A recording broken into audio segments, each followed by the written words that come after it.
This lesson is 3.4, focusing on linear programming. There are a few definitions you don't need to write down. Number one is constraints. Constraints are the inequalities on the graph and the restrictions on the word problem.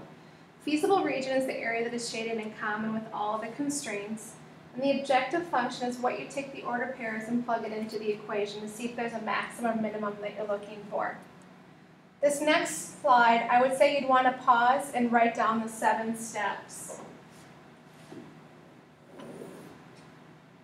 This is the process that you're going to go through for linear programming.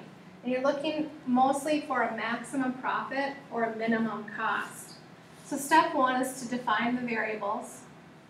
Step 2 is to write the system of inequalities, which are your constraints. Step 3 is to graph the inequalities. Step 4 is to find the corners of the feasible region.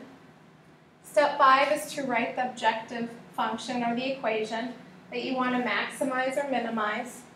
Step 6 is to substitute the corners into the equation in step 5.